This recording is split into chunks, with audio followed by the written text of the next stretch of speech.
Hey everybody, Brent Wheat, publisher of WildIndiana.com. We're at the Ford Indianapolis Boat, Sport and Travel Show, and we're going to talk with 4 members of university bass fishing teams about how they got started and what they like about it. Tyler, you're from Purdue University, so how long have you been involved in competitive bass fishing? I started bass fishing with my father in his local club when I was 12 years old. He took me as a co-angler, and I just fished with a bunch of guys there, and it just led to me going on farther. So how many people are involved in the Purdue Bass Club? Right now we have 39 members. We send probably 8 to 10 to bigger tournaments around the country. So Hunter, you're from Vincennes University. Tell me a little bit about your background, how you got involved in competitive fishing.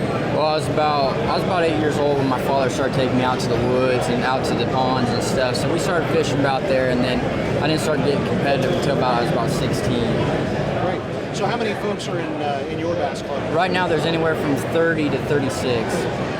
It just varies. And Travis is from Ball State. Tell me a little bit about the Ball State Club.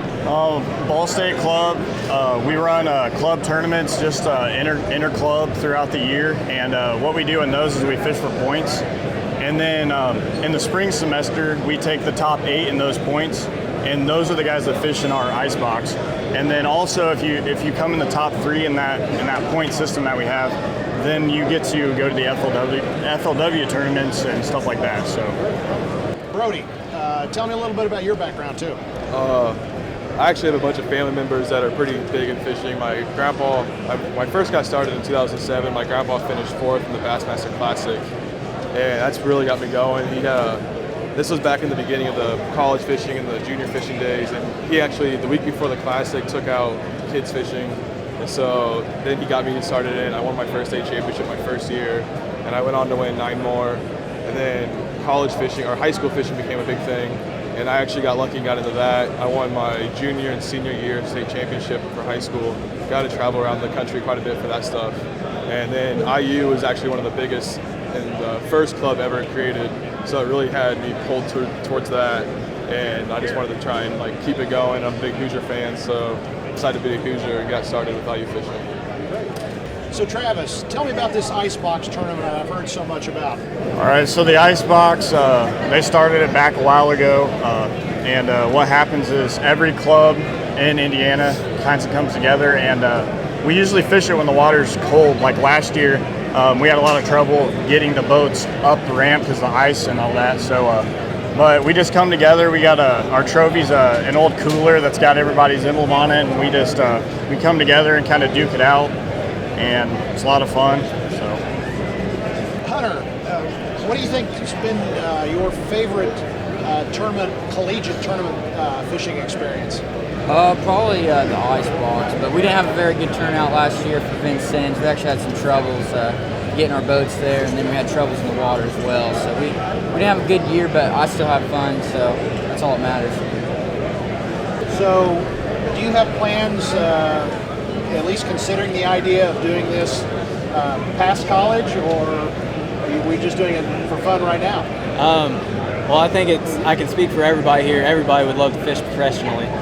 There's not a single person right here that I don't think would love to do that. But, I mean, obviously that's a long shot because everybody wants to do that. I plan on fishing competitively for as long as I can be in a boat. If I'm standing, I'm going to be fishing competitively. But as a profession, that's a long shot. I would love to do it, but, it just has to play out.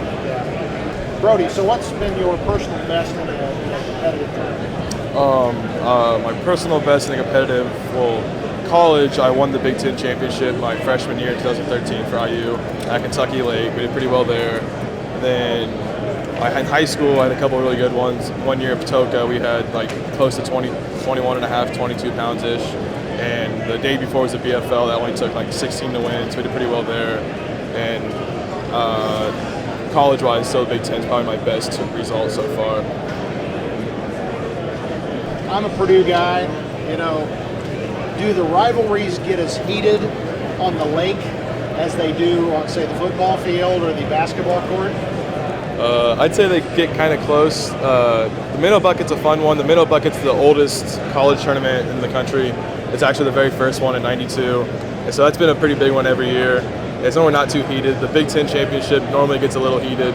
Definitely last year we hosted it in Indiana, and it was a pretty rough one, but not so much as basketball and football. We're all still there fishing. So Travis, how did you get started? Did you fish in high school? No, my high school actually didn't have a fishing team, but I started fishing pretty young, and then when I was about, I would say 8 to 10 years old, my dad had a good friend, and he had always fished, but he's pretty old, and he just started competitively fishing. And so he was always looking for a partner, whatever. Well, I started fishing a lot of tournaments with him, and that's how I kind of got started. And then when I was going through high school, I found out, colleges are starting to have the clubs and all that, so that interested me. And then when I went to college, I definitely joined right off the bat.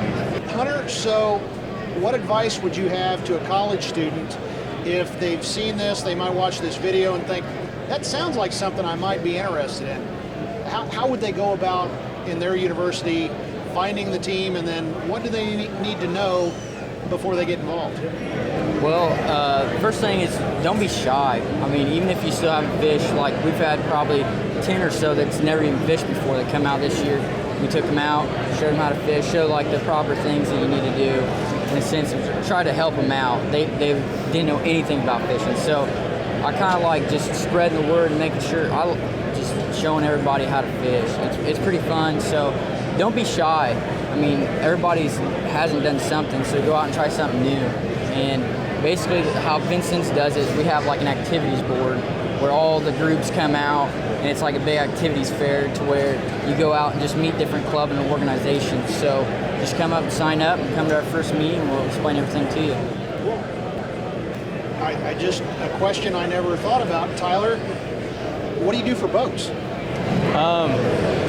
Well, it depends on where you go. I know at Purdue, all of our boats are personal owned, so I own my own boat, and everybody else in the club that has a boat, we use their boats to go fish. But we have club tournaments, 2 every semester, and those we actually find local guys that are willing to take us out, and we pay for their gas and their entry fee and everything, just so that way we can get other kids experience in the actual tournament fishing. One of the big things with college fishing nowadays is growing so fast, and the high school is growing real quickly, is the big things about having fun first off, and then just meeting people, enjoying your time fishing. The big thing about joining a club in terms of that term is most schools, a lot of these high school kids now, everyone has all these sponsors all over the jerseys and everything. Everyone's all about the money and trying to get scholarships.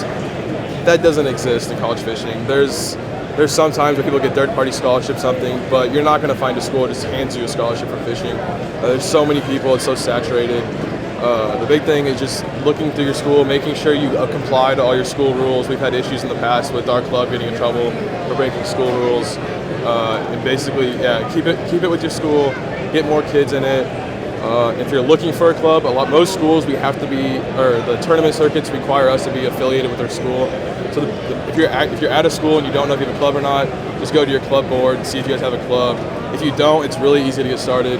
You just have to get someone, a staff member at your school, your club advisor, and then you just have to get, I think, 2 or 3 people minimum, and you can start a club. I know Ivy Tech recently just started one in Indiana, and it just took 3 people to start with, and they still don't have that many people, but it's still pretty easy. Same thing with high school fishing. It's really easy. All you need is 2 people to start a club. The big thing is just getting a hold of someone who knows what they're talking about. Facebook's a huge thing now.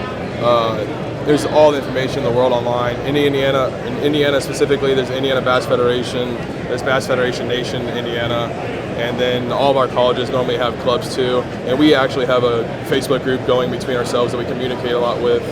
So social media is a big thing nowadays if you want to learn more about it and get a hold of people. Well, hey guys, it's been great talking to you here on wildindiana.com, and good luck, and hey, go Boilers. Yeah.